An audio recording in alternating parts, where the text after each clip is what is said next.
Yep.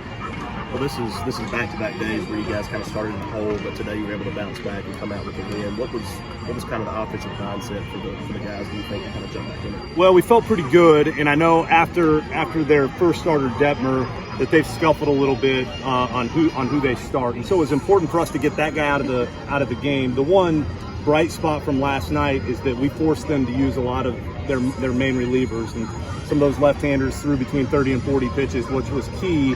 And with their starter out of the game fairly early, you know, they needed to get some guys extended out of their pen, and they weren't able to do that. We were able to extend the lead and hold on to it. So it was a good offensive night. And then the other thing it wasn't Elliott's best effort, but after he gave up the 3, he hung 4 zeros up there and probably ran out of steam in the 5th. But he was able to put those zeros up and allow us to run away from him a little bit. The Missouri LSU series and even these 2 games, what are you seeing collectively in the offense to kind of switch back to? Yeah, I think more than anything, you see really good at bats out of the bottom of the lineup. You know, Chatagnier has been really good the last 3 weeks. Obviously, Dunhurst has been really good. Those 2 guys in particular have really swung the bats and taken good at bats, and it's really stretched out our lineup to kind of what we hoped we would be and what we have been in the past. With those guys going, and then McCants starting to swing a little bit better, it makes us pretty dangerous.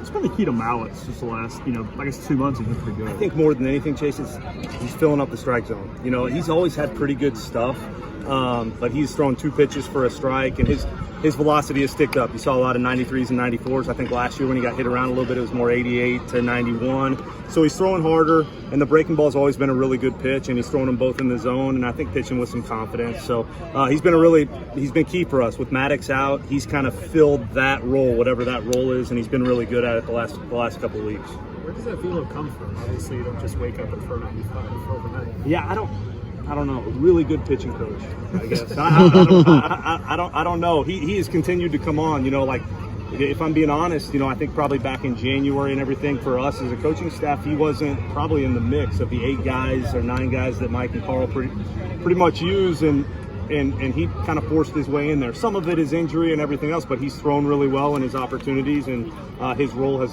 continued to expand. But in answer to your question, I don't know where the 95 comes from. If I did, we'd sprinkle that dust on a lot of other guys too. What's your advice on the left-handers that are seeing the shift as much as they are?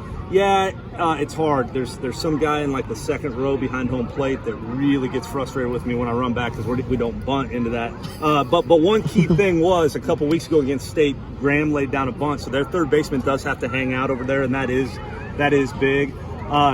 I think the main thing is you can't get outside of what you do, right? Like Gonzo will probably have like 10 hits already this weekend if they didn't shift. But then you also have Graham with the great at bat there in the 7th or whatever it was that hits I guess kind of a routine ground ball to shortstop that gets through. So there's some give and take to it. But from an offensive standpoint, just try not to talk about it. Hey, hit it over the shift. And we've been pretty good at that this year too, and did that a couple times tonight, obviously.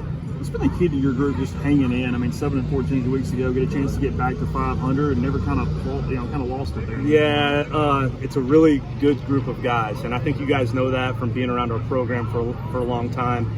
This group is pretty special. They've won a ton of games in their careers here. I'm talking about the older guys, but they have never lost confidence, and there's something to be said for that. It's really good leadership. Obviously, it starts with Tim, but there are a bunch of guys in there that probably don't get the credit they deserve. A guy like Chatagnier, who may not be a vocal leader, but that guy brings the same energy every single day, and it's just relentless with that energy. And you know, even when we were 7-14, and maybe hard for coaches to come to the ballpark, those guys pick us up too. Just the energy is contagious, and it's a special group that way. Not all of them, at least in my 8 years here, have been that way, but this group is, and I think that's the reason we were able to turn some things around.